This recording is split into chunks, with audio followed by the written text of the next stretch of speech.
I mean, Don't. here's the thing. Talking to you, Yeah. um, I'm not so sure that there's a whole lot that you don't know. I mean, it's going to be very obvious that you know me really well. I think, which I don't think is a bad deal.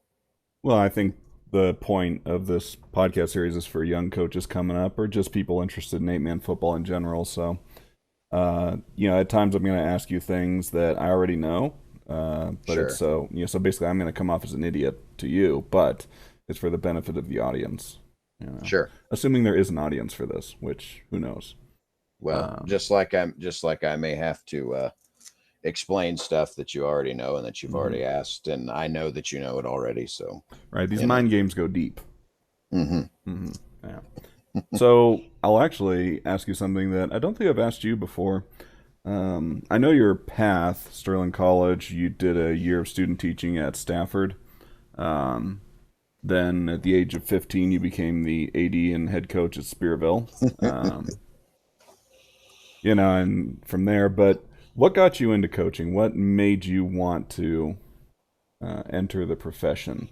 Was it somebody in particular? Was it experience? Do you think you would have, given different experiences, you would have still gravitated to it just based off your temperament and personality? What do you think it is? Well, I would say it would be a number of factors, really. It's really kind of hard to pinpoint one time in particular, but when I first went to college, I went a year to College of the Ozarks before I went to Sterling.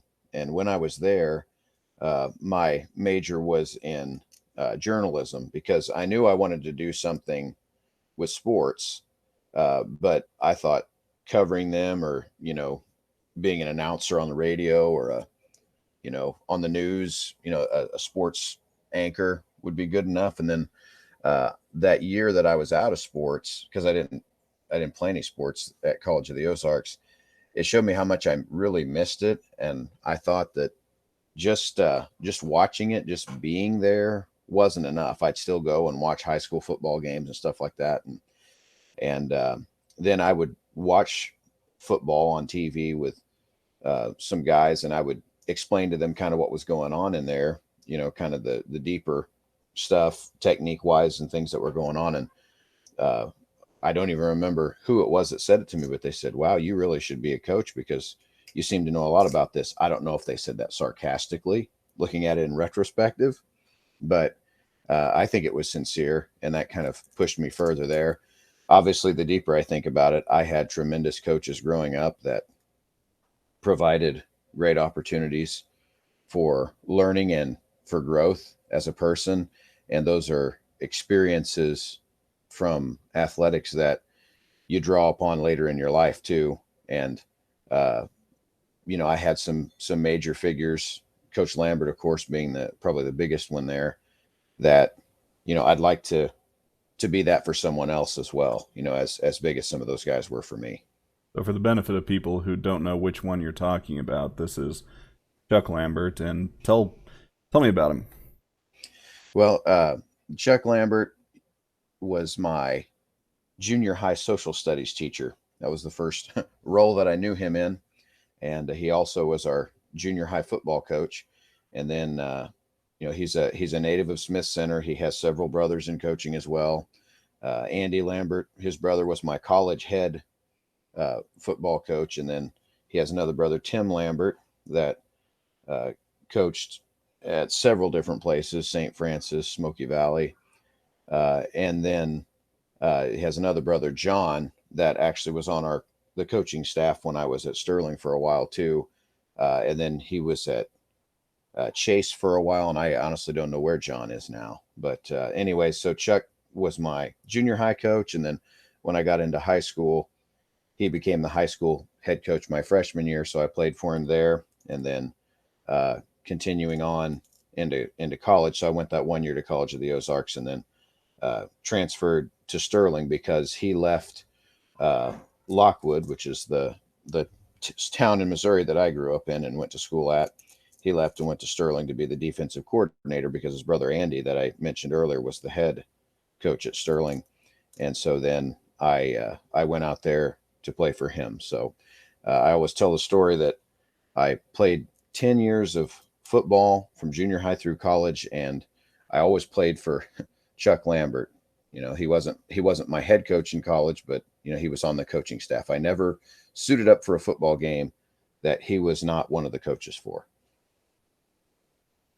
That actually reminds me, a few years back, I think it might have been out at Meade or someplace like that. They had a father-son game. Uh, they issued them pads and whatnot. A bunch of fathers. I don't know if they mixed them up where there was, one team of dads, one team of sons, or whether they were, you know, selected differently. But I thought, man, if you ever take part in one of those, he'll have to come out of retirement for one game just to be on the sidelines, make sure that the streak is unbroken. How big a factor was it your decision to transfer, him being there, or was it a Uh, factor? oh, it was a huge factor. College of the Ozarks does not have football. Mm. They have some of the other sports, but they don't have football. The main reason I went there was uh, it's such a great it's a great school, and it has a work study program. So where basically all you're paying for is books. If you work the summer work program, then it pays for your room and board throughout the year, and then you work during the year, and it pays for your tuition. So Mm. plus it was close. I mean, it's in Branson, so it was about an hour and a half from where I grew up. And then, like I said, missing the sports and everything, just missing being part of a team. I missed so much being part of a team because I had been my whole life, not my whole life, but from third grade, basically when I Mm-hmm. started playing sports, I had always been part of a team, and not being part of that team was hard for me. So when I knew he was, the year after I graduated and went to College of the Ozarks, I was still close enough that I could come home and watch a lot of the Friday night football games that my high school team played, and he was still coaching then. And when I got word that he was moving on and that he was going to be coaching in college, I thought, this might be my best chance to be part of a team again, because I had such a great relationship with Coach that maybe he's willing to give me a chance to be part of this college, to be part of a college team and be back on a team again. So that really, the only reason for the transfer was to be on a team again, to get to play football again, just to be part of an athletic team again. I missed it a lot. That sounds like this is the greatest recruiter ever. I mean, wherever he goes, the talent follows. Sure. So, is it the competition? Is it the intellectual challenge? I mean, obviously, these are both factors, and there are other factors too that keep you going year after year because you've had some down years and years that were tougher emotionally, a little draining. I obviously I won't go into any specifics, but some players have been knuckleheads and whatnot. Um, what is within the sport itself? Obviously, you've got your faith and your family to fall back on always, but within the sport itself, what keeps you going most? That's a tremendous question. Coaching is a profession that has its ups and downs. The highest of highs and the lowest of lows, we like to say, and a lot of times that can swing, week to week, year to year, sometimes, multiple times within a game or within a season. But I would say, I've said this before. This is kind of, I don't know, maybe an answer that would be very measurable. But I've said this before that I don't know if I'll spend my entire working life as a coach or not. I have a feeling that I'll spend most of it that way. But if I ever reach a point uh, where when I stand in front of our crowd and we break a long run, and the excitement of the crowd cheering and you know big play, if that doesn't give me that sense, if I don't get overcome with emotion, or I don't feel that anymore, you know then is it going to outweigh all the hard work at that point? I would say that is probably just an emotional answer to the question. But I feel like as long as I have something to give, as far as teaching, as far as bringing people through things, because coaching sports and football in particular, you get so closely connected with those that you bring through there, because difference to simply being in the classroom. In the classroom you build strong connections with kids, but in athletic competition you're there with them when the intensity is really ramped up. Sometimes you're with them, in the that heightened emotional sense that you're in that state. Uh, it creates something that very little other things can replicate, in our day and age. So I think definitely the competition is a big part of it. The connection that you gain with people, because one of the things that I missed the most when I was outside of football is one of the things I still cherish the most about it today is I love the moments, in the locker room before you go out, when this is us, and let's go do what we need to do. Mm. And that's I think those moments right there, and it's so much more than that. The average person on the outside doesn't realize that it is a year-round job. You're doing things constantly, maybe not every day, but maybe subconsciously it is every day. For some people, I think it is just trying to be the best you can be everywhere around. And your players, your students, I mean, they're yours year round as well. You're always concerned about them and the decisions that they're making and trying to help them through the ups and downs of their life. It's a big job. I mean, it takes a dedicated individual. And I mean, for me, it seems like a natural fit. I'll say this too. Next week we'll have football camp, and I always think that we've had this week off because it's the mandatory off week in Kansas, and I always think, man, when I come back to it, what's it going to be like? And every time I come back to it, whether it's been a whole off season away or whatever, it always just comes back so naturally because it's like the whole fish in water analogy. You just know what you're supposed to do. You just get in there and start swimming again. Right, we don't notice football around us just the same way a fish doesn't notice the water around it. And the fish is all, what water? What do you mean? Going back, though, you talked about the classroom. It strikes me that one of the biggest differences between the classroom and athletics is that you, as the instructor, leader, coach, teacher, whatever, um, hold a lot of the burden of seeing to it that your kid is a success and not humiliated. I mean, obviously there can be humiliation that happens in the classroom, and human beings on the whole are very sensitive to being embarrassed in front of others. But first of all, there's a bigger crowd at athletic events. Second of all, I think some of the ways you can fall or get beaten or however it might occur, um, I think those are very difficult to swallow. And as such, I think a player relies on a coach much more than most students do their classroom teachers. Not to say the stakes aren't high in the classroom. Sure, they are, but I don't think there's the same risk of there's not the same penalty for failure in the classroom on a daily basis as there is out there in front of everyone. The human eye is very judgmental, and even if people aren't judging, everyone who is out there thinks he or she is being judged. Every athlete thinks that everyone's watching because that's how we're built. But that's something that Yeah, occurred to me when you brought that up. that's an excellent point. Yep. Yeah, makes it very tough. And as such, I think kids that recognize a coach that's doing a good job for them, that's teaching them properly, showing them how the game is played right, making good decisions, I think they have a deeper appreciation for that. It's the difference between being beaten and looking like $1,000,000 out there in front of it, because it's great to look like $1,000,000 in front of everybody. It's great to make a great play and to execute with technique and so forth and do things right and be a good performer, and the crowd's all cheering for you and everyone's excited and you did a good thing and all that. So yeah, the bonds you form with those kids are very strong, and I think football has the added aspect that there is a great deal of physical agony in it, that is different from many other competitive disciplines, which allows us to segue very nicely, I think, into your well-known three-word motto, which I'd welcome you to expound upon. Sure.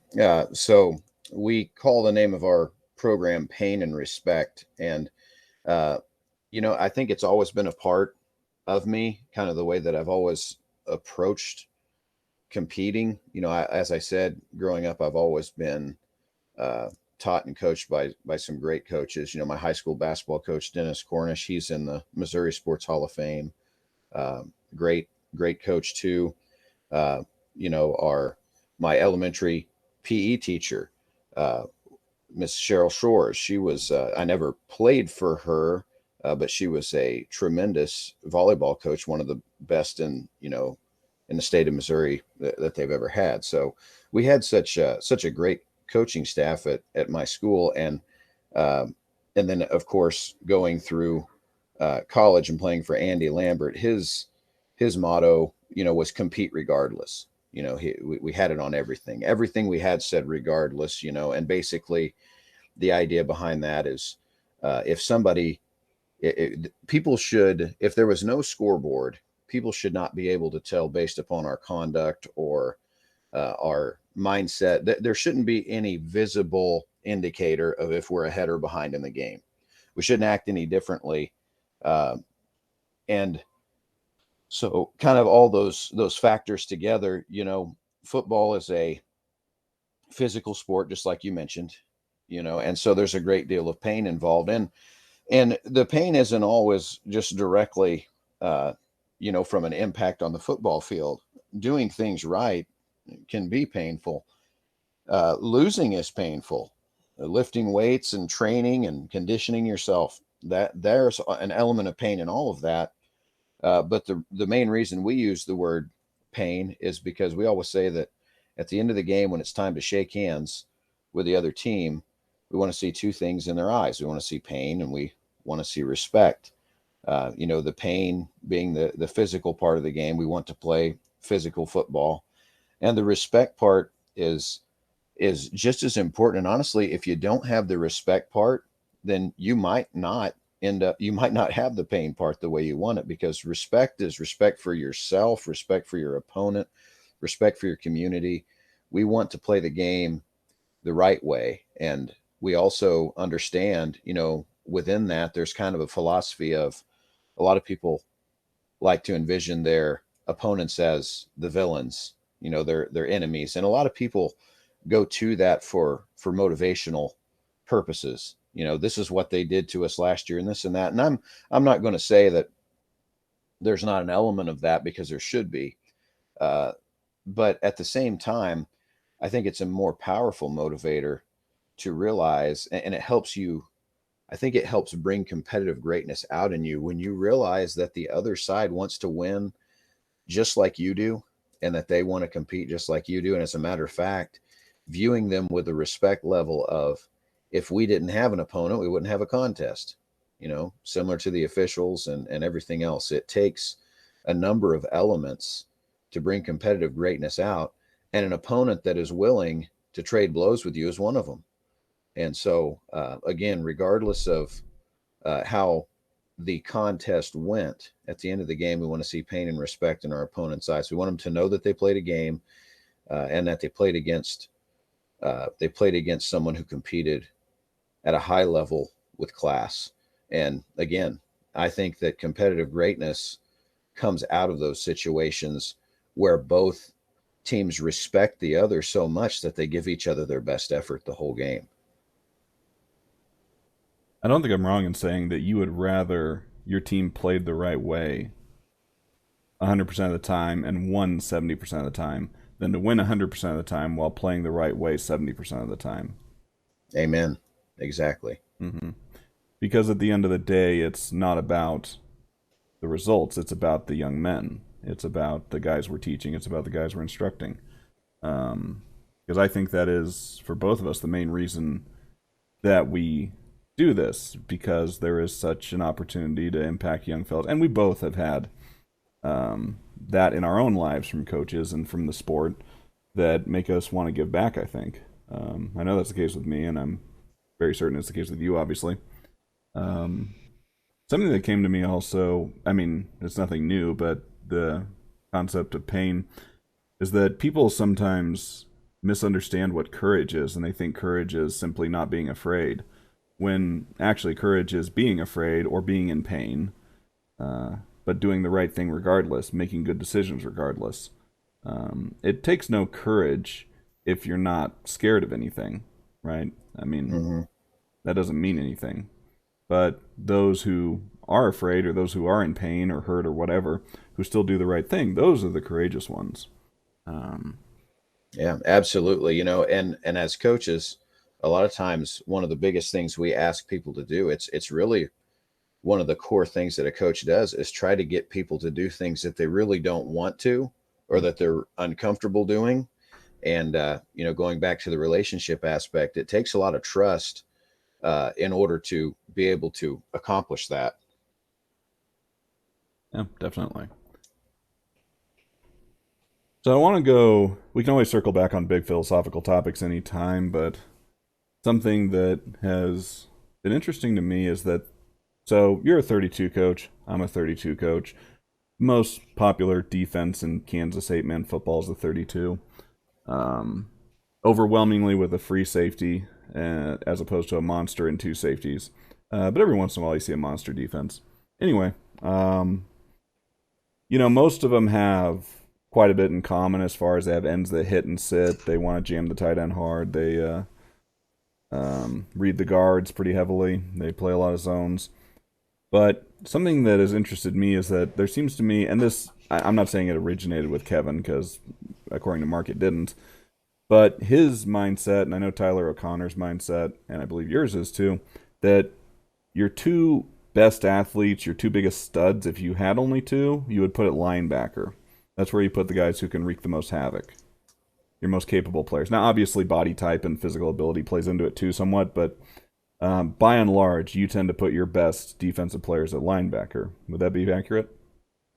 Yeah, I would say so. And like you said too, I mean, within reason, Mm-hmm. if they are anywhere close to the body type you want there, then absolutely. So on the other, so opposed to that, and he's the big name I know who did this, but I'm sure there are a few others. You have Coach McLean from Madison who said that if he had only two studs, he would put them at defensive end, and his next two best guys would go at linebacker. Um, and I'm interested in why do you think you should put them at linebacker?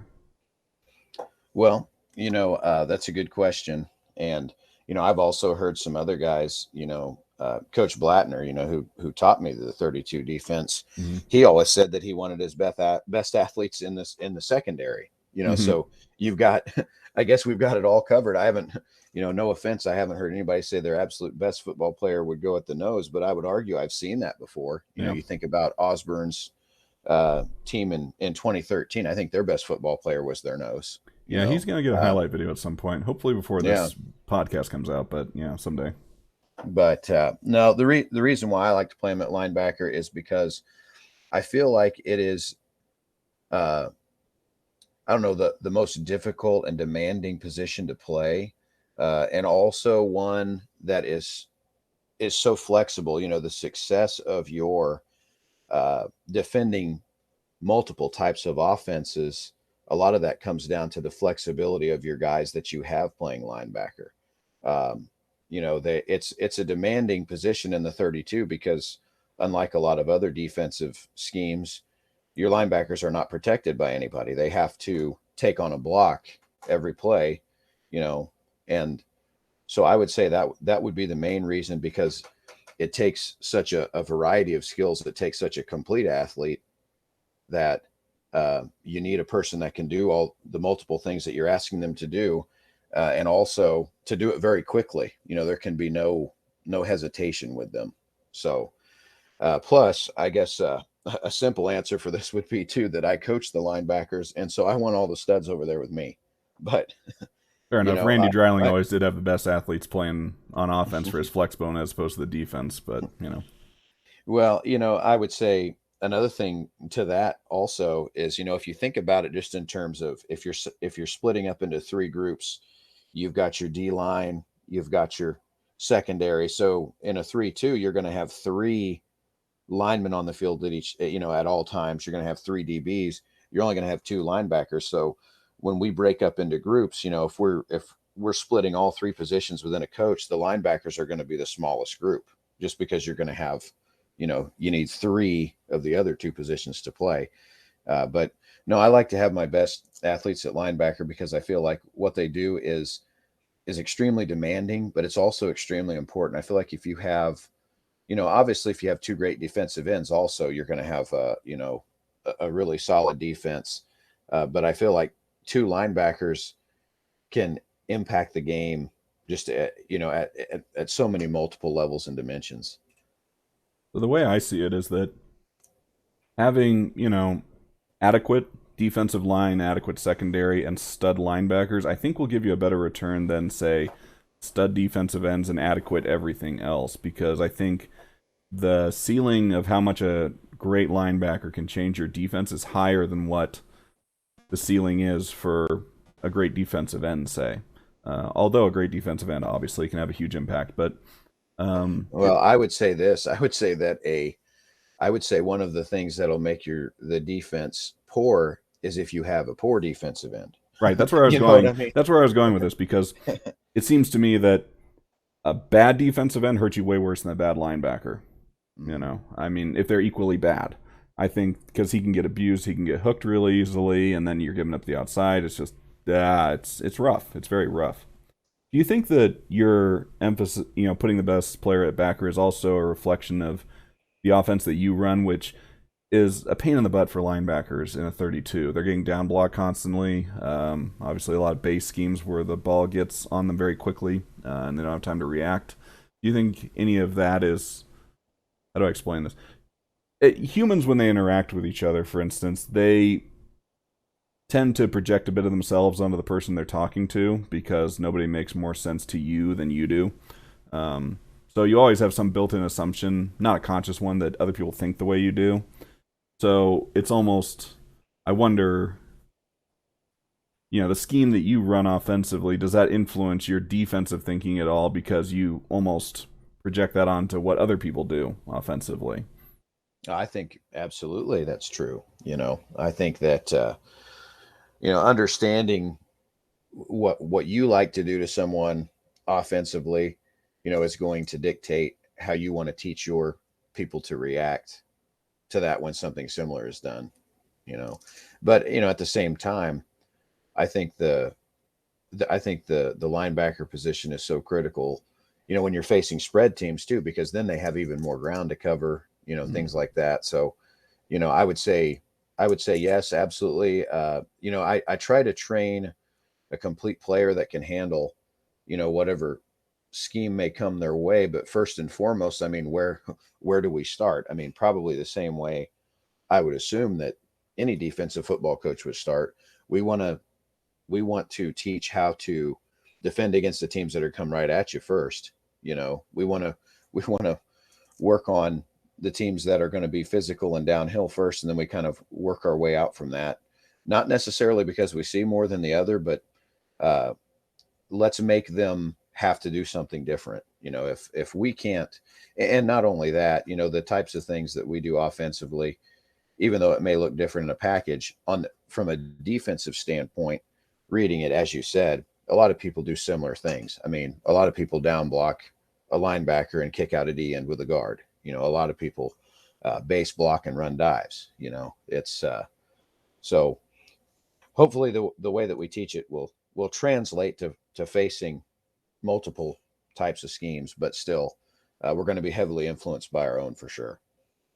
You mentioning wanting players that can play different spots or be capable of filling in just made me think of that kid that Little River had this last year, Grant Stevens, who played defensive end, linebacker, and in the All-Star game they had him at nose too at times. Fun player to watch, really fun player. I mean, he's just football, I mean, this guy, he's what you want. Obviously, Little River's had a lot of those in recent years, and they've all been enjoyable to watch. There's no doubt about that. Yeah, and And that you bring up a good point with that too. I think that again, talking about our defensive position discussion we're having here, I think that it would be, I'm not saying easy, but easier or simpler to ask a kid that had never been trained as a D end or a linebacker to enter the game and do that if they've been trained, as a linebacker to go play D end or to play mm-hmm. nose. I think that's a simpler task than vice versa. Yeah, Taking someone who's a defensive end or a nose and trying to make them into a backer immediately, just because it is a different position, and it's not, it's more complex.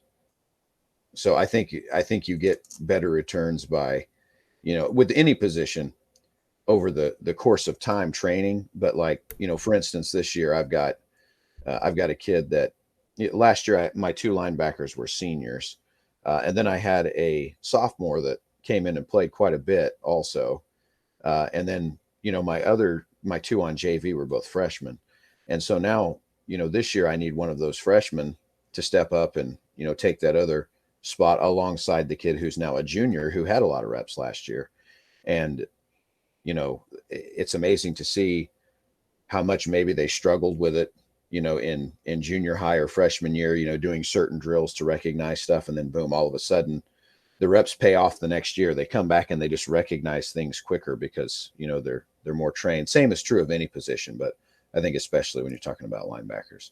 It's a really curious phenomenon where you'll be coaching a kid throughout a season and maybe he struggles with some concept or whatnot, and then you just get to the next season and suddenly he seems to have gotten it. Whether that comes from, I don't know, maybe from him watching some film or looking over the playbook or talking to his teammates or talking to your coaches, but that's a phenomenon that happens more often than I would expect at times, and I think more than anything, it's probably just mental maturity.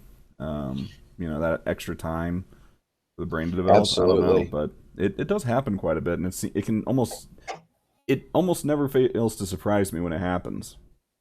Yeah, and I was thinking about this the first year I came to Oswego, and I was talking to my assistant coaches, and anytime you take over a new program, whether it's your first time, but I think especially when you've been somewhere else, and you've been through the process before and you start over, there's so much that you feel like you need to work on and change. And I remember getting towards the end of the season and kind of talking to the assistant coaches and saying, we'll be so much better next year just with an off season under our belt, because we'll have time to process what we learned.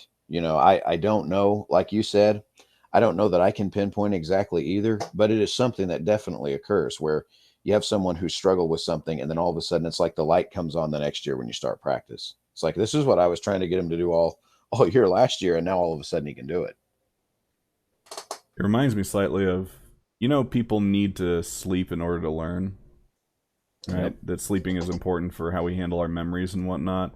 I almost wonder if the time away from practicing every day is almost needed to allow those things to settle in that you've been repeating over and over again. Okay, on this play you do this, which we know the experience, say, of our wing backs, where it gets kind of frustrating when they don't do the thing they're supposed to do on certain plays. It's just, and you can imagine. I'm sure you have gotten kind of annoyed with them at times for that, but then next time around, it just, okay, they've got it nailed. Good, that's excellent, that's wonderful. Yay, he's not driving the guy into the hole we're trying to run into again. That's what we're looking for. But I jokingly said earlier that you became the AD and head coach at Spearville when you were 15. You were actually, what, 23, 24? Yeah, I was 23. Fresh out of college, newly married. Definitely know everything there is to know about coaching and ADing at that point. Is there anything at all that you might go back and tell young Matt? Listen, Sonny, I need to explain this as the wise older version of you. This is what you need to know. Oh yeah, there's a lot of things, and hopefully anybody that's been in that situation, you would hope that you would be able to give yourself some advice in the future, because that would mean you're progressing, you're getting better. If you have no new advice to give to your young self, then that means at some point either you just had it all figured out at the beginning, which more power to you if you did, or you stopped growing somewhere along the way. But no, I was 23 when I started, and again, had been part of successful high school and college programs, and really did think that, I knew a lot, and that, I just had in my mind, which I don't think anybody jumps into this profession thinking, well, let's just see how it goes. I think, as I've seen, new coaches get started, uh, there's always that philosophy of belief in themselves, and there has to be. That's a good thing, and you don't want to take that away from anybody. But you become seasoned as you go through it by the ups and downs, and especially the downs. And for me, I started off and we won 4 games in the first 3 seasons, and that was an eye opener for me. Including an 0-9 season, which was really difficult to go through. But looking back on it, might have been one of the best things I've been through, just for the fact that learning the difference between a 1-win season and a no-win season. At least the 1-win season, you've got one film you can go back and watch from the season where that it played out all right that night. Mhm. At least your guys can go back and look at, because in 2010 we went 1-8, and the one win we had was our senior night. And so that group, I still have in my office today at school, I have a picture of myself and the seniors we had following that game. And that's one of the more rewarding wins, and people would say, well, that's crazy. You only had one win. Well, when they're hard to come by, you enjoy them a lot more. I mean, you learn to do that. And the biggest advice that I would give to my young self is a path that honestly I did pursue and fall down, is that, go and find experienced coaches, find a mentor for yourself. As I mentioned earlier, Jeff Blattner, my first game I ever coached at Spearville was against him. And, immediately following that game, he kind of put his arm around me, and he basically chose me as somebody that he wanted to bring along. I never really asked him to do that for me. He kind of took that upon himself. And I think a lot of us that have done it for a while now have had a similar experience, and we want to be that guy trying to help another guy along, because there's so much that happens in coaching that only experience can really help you through. And it's not so much the X's and O's or the way the game works. It's more of the experiences with players, with parents, with expectations, things of that nature, So I would say, I would tell myself, first of all, make sure you get a strong coach or coaches. The more is better. An abundance of counselors, there's victory. Get a group of people that you trust, that you can work with, and that you can just pick their brain when things get tough, or that even, you can just share some of your frustrations with sometimes. That's a big thing, because in the public eye, as a coach, as a leader of young men, and also, if you're a head football coach, you're a big time leader in your school building and even in your community.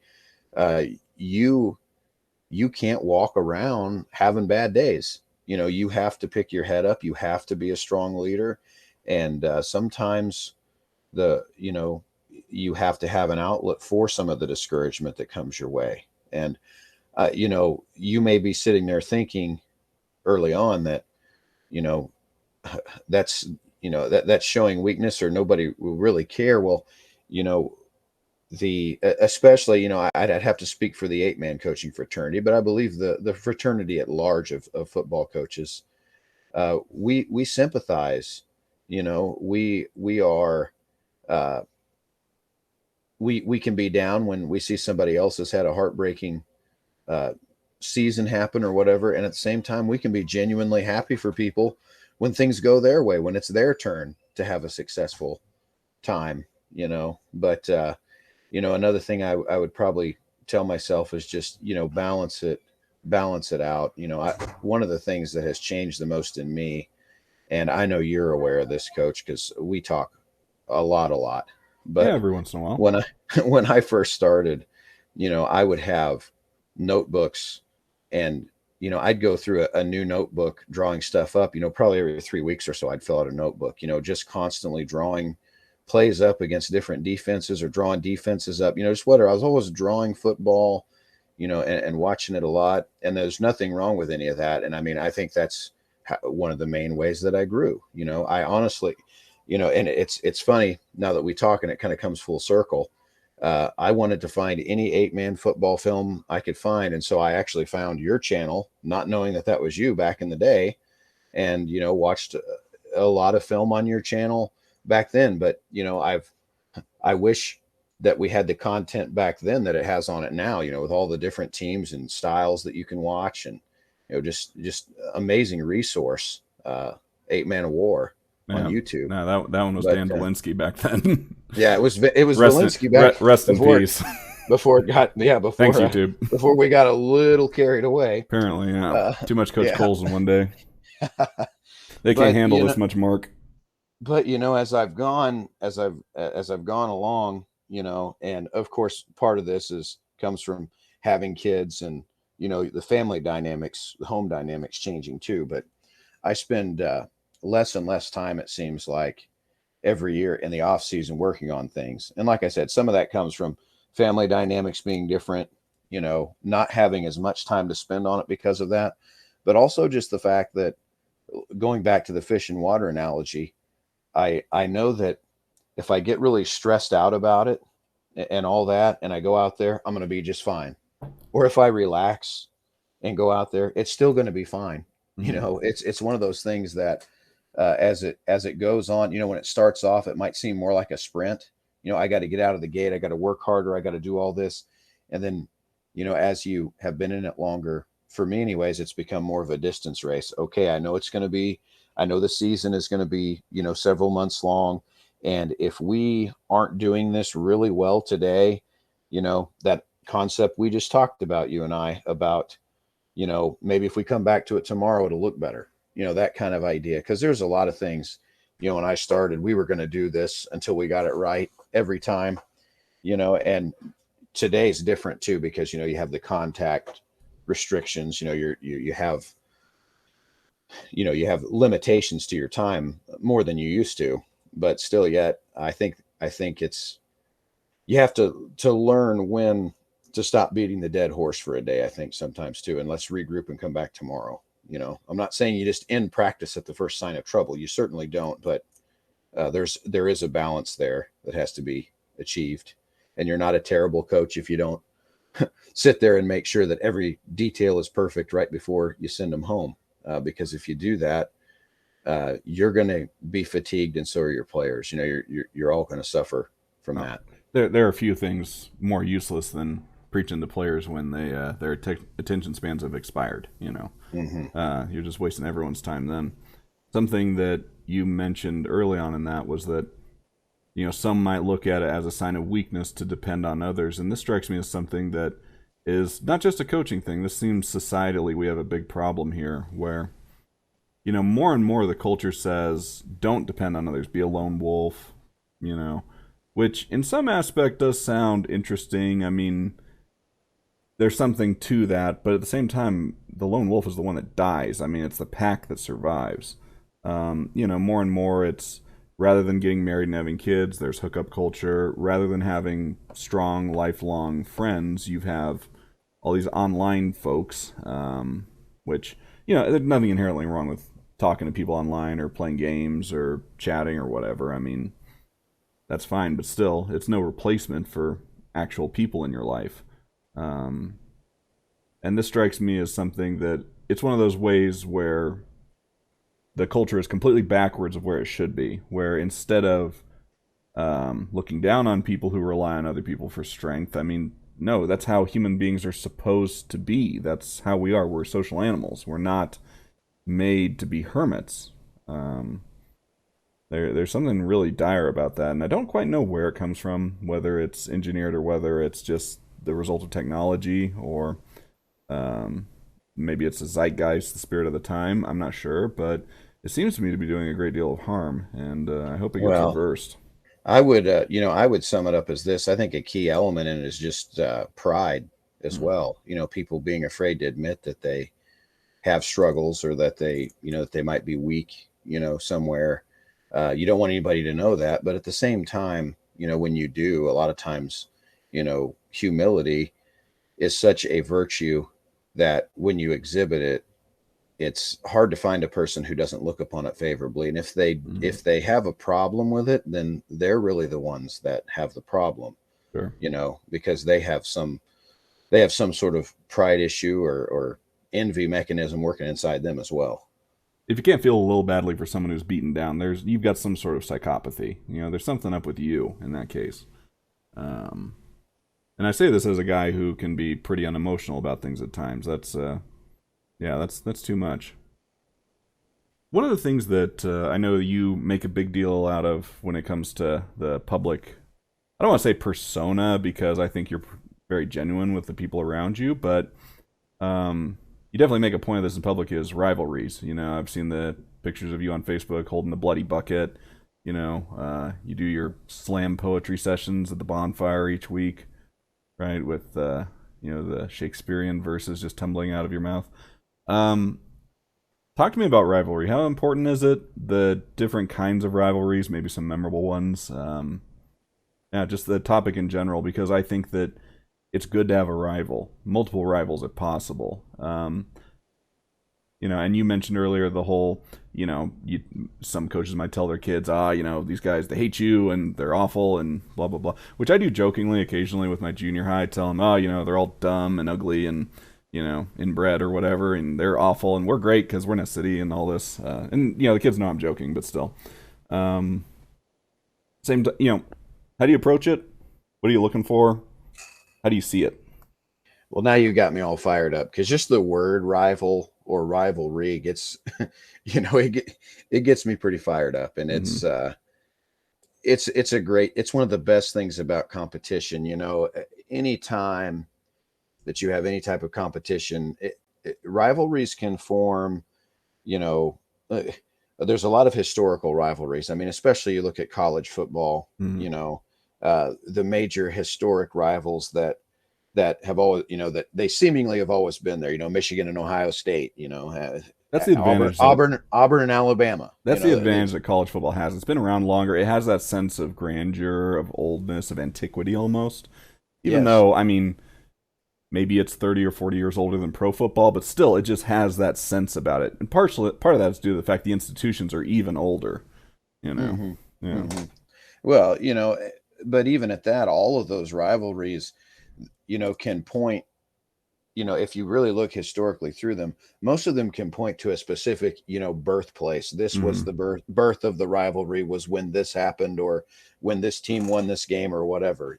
There's and not everybody who participates in it currently even realizes that, and don't have to. That it's something that has been established, and then of course, there are rivalries that are being created as time goes on. Typically, it happens when there's there's some tremendously competitive game, between two schools, and the one that ends up on the bottom of that is extremely motivated to get vengeance. And then, you really have a rivalry whenever, it kind of goes back and forth. It creates an intensity level that serves as a tremendous motivator to be at your best, and the story, the history, the folklore. I mean, I think that's one of the biggest things. When I came to Oswego, having our first game be the renewal of the Bloody Bucket game with us and Chitopa, a rivalry that had been a very good one for a number of years and then had gone dormant due to the fact that Chitopa was playing 8-man and Oswego was playing 11-man until I came.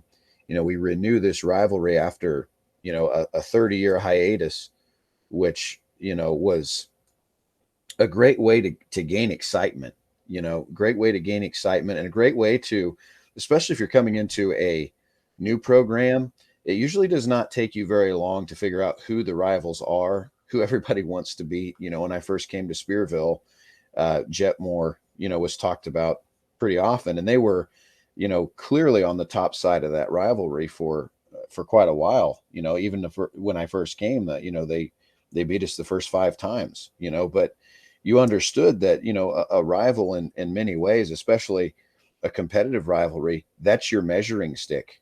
The game, we always say, this game is the most important game of the season because it's the next one, and there's a lot of truth to that. You do things one week at a time, Right. but at the same time, you understand that when you're preparing for a particular week, you're also preparing for everybody else that's on your schedule too, which will include some of those teams that you may have a rivalry with. And again, I think there's two sides to the coin. I grew up in Missouri, and being around the Missouri and Kansas rivalry for a long time, which again, conference realignment has softened that one quite a bit, but it was a very heated one, based on uh, some really ugly incidents in the past, and that was a rivalry that was more pure hatred than respect. It seemed like, but then there are others that I feel like have been formed and are able to be done in a more respectful way. Again, it depends on your approach. You want to embrace the rivalry in terms of you want the intensity of it, but you have to harness the way in which you spin it, and that it's a great thing for both communities involved in the rivalry, and demand that it stays respectful, because most of the time it's not the kids. If it's a long standing rivalry, most of the time it's not going to be your participants that tend to get out of control. It's going to be your fans and other people at the games that can really cause a problem there. So I think also, by and large, you go with the angle of, we're going to have a respectful rivalry. We're going to give them our absolute best, and I've even gone so far as to say we're going to do something every day to make sure that when we get to that team, we're better. Uh, they used to say, I talked about Michigan, Ohio State, they would say, we're going to do something every day to try to beat Michigan or try to beat Ohio State, whatever you do. But a way to educate that in the future is teaching them how to respectfully be part of a rivalry during their playing years. And then as they get older, if they choose to still be in that same community, or, they move somewhere else, rivalries are everywhere. They maybe have a healthier look at that.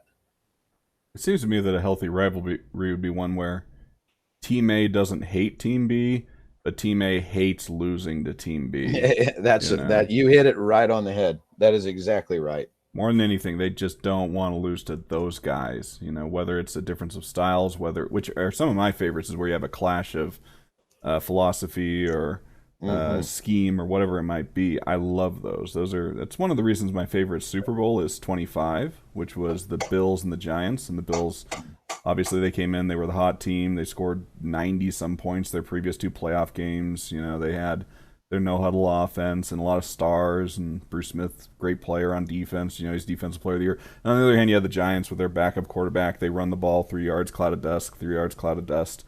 Uh, Best defense in the league, all that. Complete polar opposites, and it was a great game. And it was great to watch that contrast, between those two teams and see how that played out. And of course, it's got a margin of 1 point, so there'll never be a closer Super Bowl until they find one that has a tie, which will never happen, of course. But um, that Well, that you bring, clash yeah, is and that's a great thing to think about too, because uh, coaches believe in what they coach, or they should anyways. If they don't, then they're not going to last. hmm, You have to believe in what you're doing, and you and I both know there's more than one way to do it, and there's people that have been successful doing it many different ways. But you take pride in your particular way of doing it. And if you have a rivalry that, that an element of that also involves, schematic differences, you have an added element there of where you probably have people, even in your own community, saying, maybe we should be a little more like them. Maybe we should do it that way, hmm. and it's your opportunity to prove it, put it out there, guys, and some of that depends on your own team's buy-in to the philosophy as well, because if they're committed to it, then number one, they're going to execute better, but number two, they're going to bring a little extra with them when that part of the game is emphasized. Is there a rivalry you've had in coaching that against a program that you think was most like your own? Well, not necessarily in terms of scheme precisely, but maybe the mindset, the kind of program it was. I would say probably whenever I was at Spearville, our battles with Hodgman County, uh, you know, might have been the most kindred as far as that goes. I mean, I don't mean that we were kind. I mean, we were like each other. Uh, in terms of, they were a very physical type team. And honestly, those first several meetings with them, we were trying to raise up to their level because they were so much more physical than we were, Mm-hmm. and then finally, we finally kind of turned the corner on that, where we could actually line up and be competitive with them. We had to show that we could be competitive with them first before we were ever going to beat them. We had to make that first. I would say they would be the team, just in terms of they were built on physicality, and they could, they did things differently than we did, but still, it came down to everything stemmed off of being physical first. So tell people who don't know him so well about Coach Hausman. He's going to be a guest on this at some point. Heck, his episode might come out before yours. I don't know. I haven't recorded it yet. Yours is the first one I'm recording. But, what is he like as an opponent? I know you're very good friends, and he's a great guy, naturally. But, what was that like? Well, so when I first got to Spearville, he was the coach at Pawnee Heights the first year, and then my second year, he came over. We have a little bit of history in terms of we played against each other in college. He played for McPherson, I played for Sterling. I Mm-hmm. didn't really know him all that well when we played against each other, but I knew of him. I was an offensive player, and so was he. So it wasn't like we ever actually competed directly or anything like that. I mean, we might have been on the field at the same time on special teams because when he was playing, that would have been about all the field time that I got was on special teams. But I remembered of him. We would have had uh, a similar experience in terms of, we both played small high school football, and then played small college football. So that I felt like that, we probably had some similar experiences that way. Obviously, he had a tremendous high school coach too, Jerry Slayton at Hanston. One of the most revered traditions and names in Kansas 8-man football history, and rightfully so. But I started talking to him when he was at Pawnee Heights. We were at various league meetings, and he coached some junior high basketball, and I would talk to him about things, and then it ends up that he takes over Hodgman County because then Hanston co-opted with Jetmore to form that, which is still there today. But we actually had a very strong relationship. Early on, his teams were really good, and we were struggling, like I mentioned earlier. And we would compete, and then I would go, and always try to watch their playoff games, to try to learn something, not necessarily about them, just to be there for the playoffs, but definitely about them too.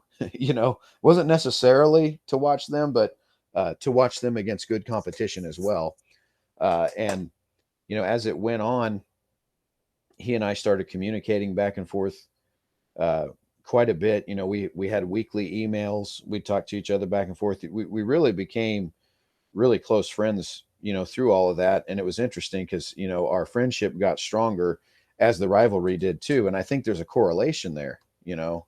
Um, I think, and that's not always the case. You can't always be best friends with the one that you're trying to be. But when you are good friends, I think it brings out the best in both of you. And some of the things that have made me feel the best in coaching, or the most flattery, was when I would talk to him and he would tell me, things that he had learned from my teams or things that he was simulating. He put our formation in to run on 2-point conversions, and he called it joust, as a nod to Mm-hmm. the Lancers, and things like that. That was just really, really cool. And then I had used some ideas that I learned from him as well, and so just kind of those ideas of the mutual respect. Now, when the game was going on, you know, I we both wanted to beat each other as bad as anybody did, but the fact that uh, we had such respect for each other, I think our teams really did as well. Usually that game was very respectful in nature. Not that we didn't both have players at some times that maybe weren't the nicest guys out there, and they don't have to be. But you get what I'm saying. This is We this is there not was a, this is not a sport for nice people. This is a yeah sport for this men. it was a healthy. I felt like Hmm. that was a healthy rivalry. Where uh, we both battled each other's. We got each other's best shot. I felt like uh, out of respect for the other, and we could shake hands after the game. And whoever lost, again, like you said, hated it that we lost to our rival. It was extremely painful. But at the same time, uh, I don't believe they were our enemy. Now, there would be people, in town, in the community at large, that would probably strongly disagree with that, and say that they are absolutely our enemy, and we got to kill them and whatever, and probably some in their community that would say the same. But it was to me that was one of the most fun things to take part in. was that particular rivalry, and it was one that was historic. You know, it was one that was historic, and also one that was based on two teams with similar coaching philosophies. I felt like. When I watch his teams on film, he is one of the least fancy play callers that I've seen. If he has something that works, he's going to bludgeon you with it Mm-hmm. repetitively, which I respect because it has a certain, I don't want to say machismo about it, but there is that notion that if they can't stop it, why do anything else, right? Exactly. Um, And his teams are always so tough that way. mhm. That they believe in that too. You get 5 yards on a play. Here it comes again. I mean, he's not going to overthink it. And a lot of people don't have the patience for that. So many people, they think that it's all about you know outsmarting, and you have to dial up this next big play. But you know his ability to methodically punch you in the mouth Mhm. is something I admire about him a great deal. As Coach McLean once said, I don't call plays for touchdowns, I call plays for first downs. Hmm. And that seems to be Hausman's way too. Um, yeah, he'll just base you to death, as you once said. So going back to it though, rivalries and why they're so important. There's so many thoughts that I have while listening to what you say, because what you say is fertile grounds for many different areas of exploration. But that the rivalries that really mean something are the ones that are personal to us, or that have history and that have meaning in that way, because it seems to me that they are stories, and we as humans interpret everything in terms of stories, right? Our lives we interpret as stories, where we're the main character and we go about our lives and we do different things and so forth. There's a beginning, middle, and an end, all that sort of thing.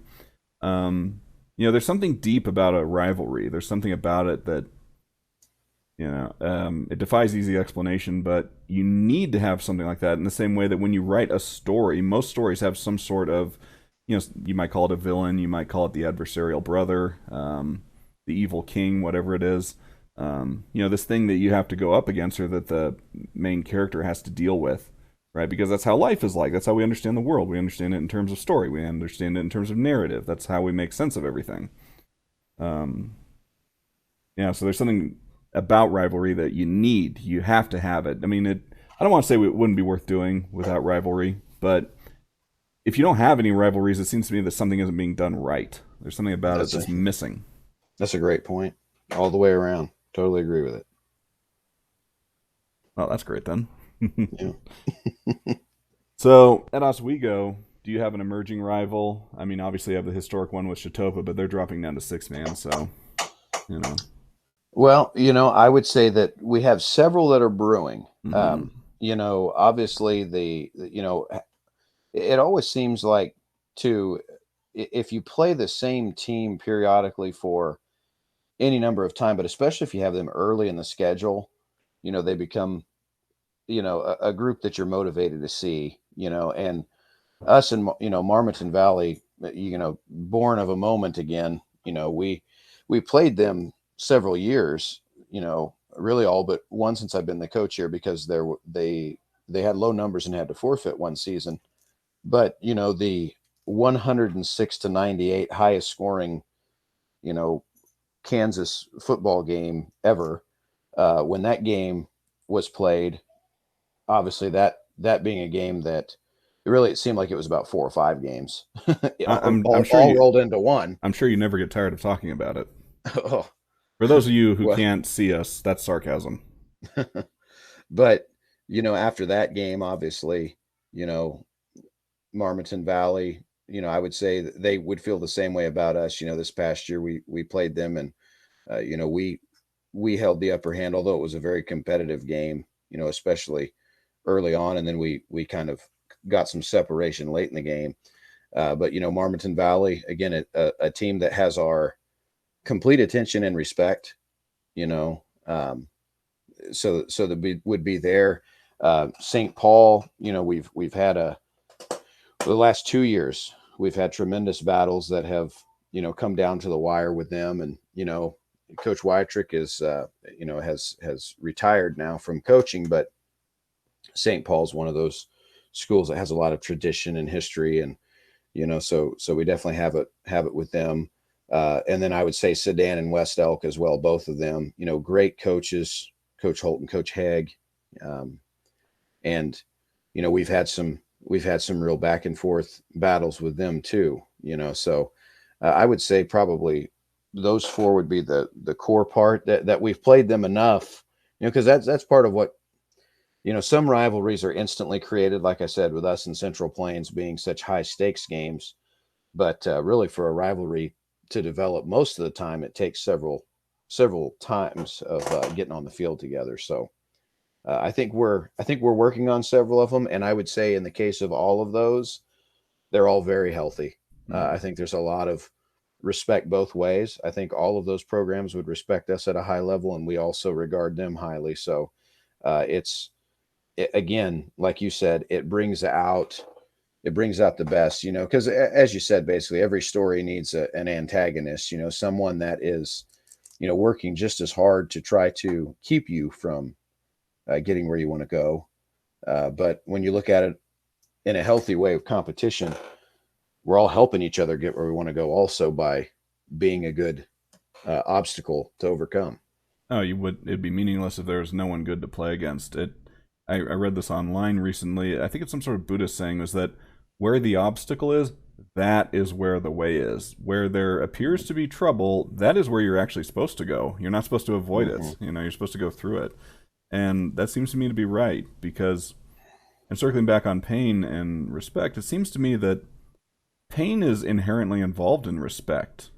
I mean, why do you respect someone? Either because that person can deal with pain, or because that person can dish it out. Yeah. I mean, there are different kinds of respect, to be fair, but it seems to me that if there is no pain involved at all, even if it's the pain of the work you do to achieve something, or some sort of status, someone works really hard to attain something, I don't know that you can have respect if there isn't pain somewhere along that road. And likewise, I don't think anything can be meaningful if there isn't pain. Yeah, it's the same analogy, and I certainly didn't coin this. I know there's a lot of people that have used this, but the Mm, idea of that suffering comes before success. mm. If you succeed but you didn't suffer for it, then that means somebody else went before you and suffered to set that up for you somehow. Somehow there was some suffering that took place for you to have success. And in the same way, if you suffer without succeeding, it's so that someone else behind you who comes in after you can have the success. So, Assuming you're not the suffering needlessly, which is entirely possible. But yeah, yeah, yeah, hopefully you're not suffering needlessly. yeah. Hopefully it is doing someone some Hmm. profit somewhere. Right. I mean, if there wasn't suffering involved, then everyone would just be successful, and yay, wonderful. But that's not the case. Um, it just came into my mind because I've been working on your DVR. There's some All Star games on there, and one of those is, I believe, the 2017 Division One game, which you coached with the Right Honorable Marcus Coles. And tell me about 1920s football, the install, the execution of it. What happened there? Well, getting to coach in those all-star games, I got to coach in two of them. Were such a highlight for me, and hopefully get a chance to do it again sometime. Mm-hmm. But one of the things that you go to that, and again, I guess this would be for young coaches as well. And, my personality is one that I always think that what I do works for me, but it might not work for everybody. It's just kind of been my thing on that. And when you get there and people start asking you questions about how you do things, it really gives you a great deal of validity. You feel good. First of all, Coach Coles, I've told you this before, of course, but I've always had such admiration and respect for him because when I was a player at Sterling, I played with one of his former players from Wescan and also competed against, Nolan Cox, and then his brother Bo Cox, who was a tremendous running back at Bethel College. And I would see Coach Coles usually, at least at that game, and usually at another one somewhere. I'd get to see him. He was a regular at Sterling College games, we'll say, Mm-hmm. and so I knew him as a college football player, who had a great friend Nolan, who just absolutely admired Coach, looked up to him, always spoke so highly and positively of him. And then getting to coach in that All-Star game with him, I was the head coach and I asked him to come on, but it was such a great deal, just because I just enjoyed being around him so much. And, I learned a lot from him. And, I brought him along to coach the offense for me because I've always viewed him as a very strong offensive mind, and especially for something like an all-star game where you want someone who, can call a multiple style offense, and I felt like that was something that he definitely could put together. And he did a great job. But yeah, we had a period where, because I had a couple of players on the team that had played for me that we called 1920s football, and we installed, a couple of single wing plays. We installed the sweep, we installed the wedge. Uh, the thing I would, and it was kind of funny when we started talking about it, because a lot of the guys that had played against us, like some of the kids from Central Plains and stuff, they would talk about how they tried to practice for us by using a tennis ball instead of a football and stuff like Hmm. that. And it just, it made me laugh, but it also made me feel really good, you know. But in hindsight, the one thing I would have done differently in that, because we tried to run wedge on a 2-point play and we just shot the ball over everybody's head. I had my center from Spearville playing defensive end, and I should have Wyatt Strecker. I should have put him in as the center in that offensive package. Nothing to knock against the young man we had from Central Plains. He was a very good center, but was not used to the directional short snap that we were using. And so like I said, if there was one thing I could do differently in installing that, I probably would have swapped Strecker in there to snap the ball. It seems like a key point. I mean, the first emails we ever exchanged were about the snap, So that was back when I was on my Southern Cloud email address, actually. So yeah. If you weren't running the single wing, would you be a veer guy? Probably so. Mm-hmm. Probably so, really. We ran flex bone triple option when I was in college, so uh, I would understand the schematics of that and how to coach the mesh and all that sort of thing, So I would say, if I was an 8-man anyways, then definitely so. If I was in 11-man, and here we go, you're like, wow, that's going to open up a can of worms. No, But not really. I don't. You don't if really want to coach 11 man, so I don't really want yeah. to, but if I was an 11-man and the single wing were made illegal, Mm-hmm.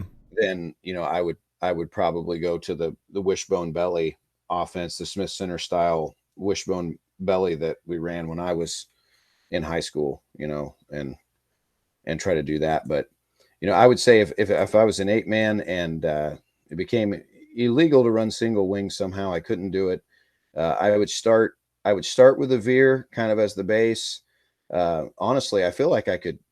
I feel like I could design an offense out of the eye, out of some pro sets and stuff like that. That would be difficult to defend, just for the fact that I've coached so much defensive football against those schemes and know what can really cause problems. Yeah. There's just kind of like you said, when we talk to ourselves, when we go against ourselves in the same way, I was to design an offense and I could only use things that had been used against us in the past, uh, I think I would still have quite an arsenal, because there's been a lot of great schemes, that I've coached against and seen. And some of those, typically I try to borrow them and incorporate them into the single wing, just like we talked about earlier with Houseman, lining up and base diving everybody to death who's in a 32. Well, we found a way to incorporate that into the single wing. Mm-hmm. And, Jeff Savage, some of his bootlegs that I liked, I tried to kind of steal how he was doing that some, and how can we run that in what we do, that sort of thing. So Yeah, I actually meant to mention this earlier, is that we talked about Hausman and how unfancy he is and how he'll just beat you to death. It reminds me the most of Smith Center and their wishbone. Where it's 3rd and 13. Okay, they're gonna hand it off to the right halfback going off tackle. That's just what they do. I mean, I don't know that he reaches that level where he's doing it in long yardage all the time, but um, Yeah, that's that same grinding. They just don't care what you're doing. They're just going to play their game. That's all there is to it. And there's something that I think needs to be said about that because, obviously I have been heavily influenced by that football mindset, that we're going to do what we do and that we're going to physically try to wear someone out over the course of time. That type of philosophy, you know, is still very much there, but at the same time, I think it's shrinking into the minority. I think a lot of people think that in order to win, you have to, be fancier and try to win and out athlete people to win or outsmart them to win instead of, out physical them and, win by determination and stubbornness. And uh, I don't know. I mean, that to me, that that the lack of that mentality out there, the fact that it's rarer, if that's even a word, is makes it even a more significant advantage if that is your mentality and people buy into it. The fact that the idea of let's pay a greater price physically, you know, it's one of those things where you mentioned earlier we talked a lot about the 32 defense, and some of the best defensive coaches in the history of the game have employed the 32, and yet some of those, Kevin Ayers being, among the greatest, if not the greatest 8-man football coach, uh, obviously knows how to coach the scheme extremely well. But offensive or defensively, things have been tougher because it seems like the offenses are just they're getting more difficult to defend because even in some of his games, there's been some high scores. And I think it's something that you get a contrast of someone who's trying to out trick you and out scheme you and that sort of thing. At that point, your best defense becomes the stubborn offense that can hopefully hang on to the ball for a while. You know, I don't know. I wonder what drives that trend exactly. I think there's probably three things to it. One is kids seeing pro style offenses on television, whether it's college, NFL, whatever. I think more significantly, I mean, watching some teams from the 80s, because I've got a fair amount of film from back then. I don't watch a ton of it, but I've seen it here and there. How little teams would run their quarterbacks, you know. I mean, they'd run their fullback, they'd Mm-hmm. run their tailback. They would seldom run their quarterback a lot of times. I mean, there were exceptions. You know, that guy is really hard to defend in 8-man. Very Mm-hmm. difficult. I mean, a team that has a running quarterback is such a pain in the butt. Then I think the third thing is that I think as the weight rooms have been used more and more, the defense's advantages. So if nobody used the weight room, the defense would have the biggest edge because all you need is one guy to tackle the other guy, and you're good. But as the athletes become better trained, as they become stronger offensively and defensively, I think the defense's advantages shrink because fundamentally it is easier to play offense for a few reasons. One is the snap count. Two, you know where the ball's going. Three, you are always at worst in a 2 versus 1 with you being the two, because if you're blocking, um, you know, for you it's basically a one-on-one. You have to block your guy, make sure he doesn't get to the ball carrier or the passer or whatever. That guy is 1 against 2. He's got to beat you at the minimum, and then he's got to go deal with the guy with the ball, which is fatiguing. It's tiring. It wears people out. That's why teams, on defense on a long drive tend to break. It is physically and mentally exhausting to play defense, and so I think that what you find is that as teams get stronger, defense loses some of the edges it can get because defense is fundamentally destructive, right? They thrive on getting the offense off schedule, forcing a turnover, getting a tackle for loss, whatever it might be, and it's harder to get that when the offense is better conditioned, and less liable to make mistakes or let guys get free plays on them. That was exceptionally beautifully articulated right there. That was fantastic. You can't see it, but I'm patting myself lightly on the shoulder. I'm trying not to injure myself. That was very good and very true. Do you have any stories you want to end with? I mean, you're a PE teacher, you're a football coach, you've done track coaching. They don't have to be ones that I haven't heard before, but whichever. just coaching in general, maybe some funny things that people might take away from it, or maybe something encouraging.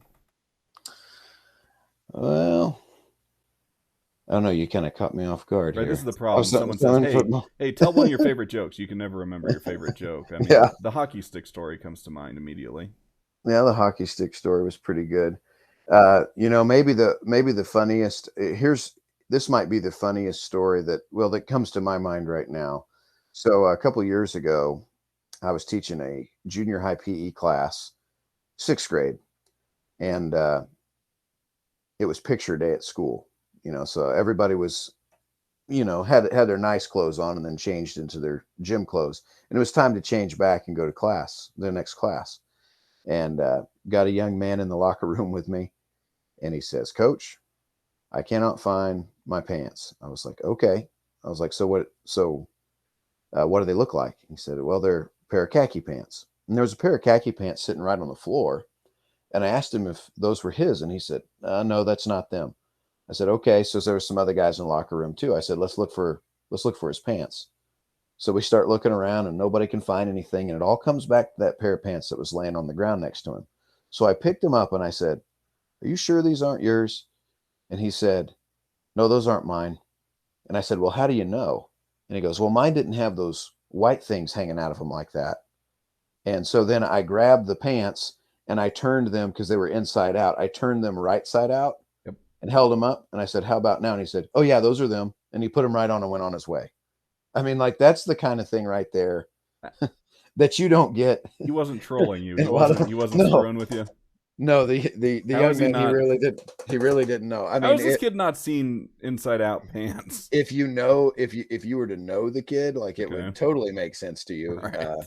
But yeah, I mean, just stuff like that. I mean, those are the situations that you get put in a lot of times in that profession that you didn't take a college class uh to deal with stuff like that. You know what I mean? You didn't nobody tells you that that's the kind of stuff that you'll be doing. I got into teaching and coaching, and you have these big picture ideas of what you want to do to change the world, and some days the best deeds you might do is teach a kid that if his pants are inside out, they still belong to him.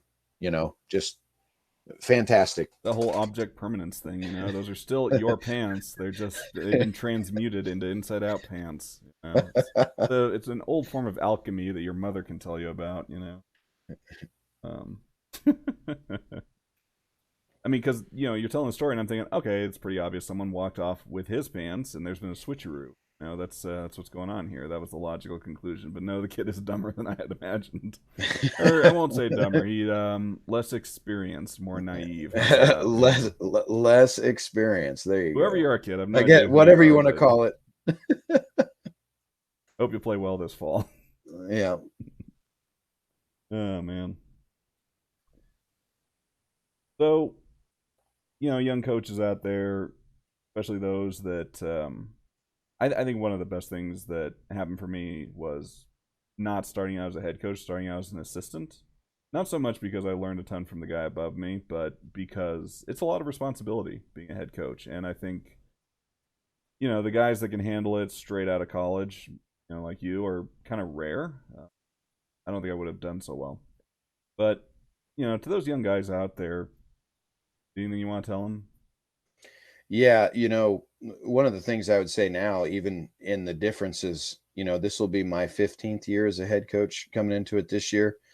In the time since I've started, there have been more and more regulations placed on us, for one thing, that makes being a head coach a greater responsibility, such as, well, first of all, we're a fall sport. So making sure everybody has their physicals and concussion forms in, going through all that, that's an added element. Since you're the first sport of the school year, that you have to go through. And then, the regulations about the amount of contact time at practices, the summer coaching rules, when you can do certain things and when you're not able to, when the last week you can have your camp, for instance, stuff like that. And then, with the wet bulb globe thermometer thing now, there's just, it seems like every year they add more to our plate. The concussion report form, if you've got something like that.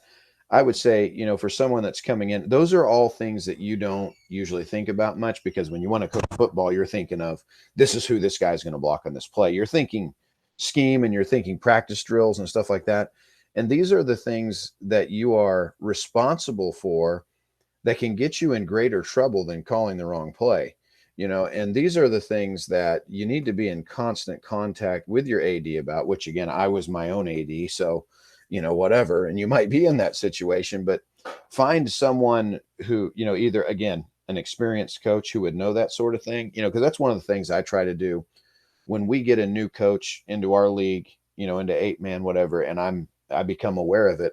I usually try to write them an email, hey, welcome to the league, and that sort of thing. A couple of years ago, I told you our rivalry with Chatopa. Well, I sat down with their new head coach at the time and kind of went over some of that with him there as well. Just because sometimes your AD also, if they're not a football coach, aren't always going to prioritize thinking about those things either at the first. That this type of stuff has to be communicated. So I would say that, just from a practical standpoint, that would be a big thing. There's a lot of responsibilities that you might not think about because they don't really have a lot to do with the game itself, that you got to be in charge of. And so you need to familiarize yourself with all those rules. Reasonable. Well, I don't know when we'll do this again, but I think it goes without saying that we will do this again unless we hate each other in a year. So, Not going to happen. You say that. We're pretty fierce personalities. So, yeah. Thanks for talking to me, Matt. You bet. You bet. Had a good time.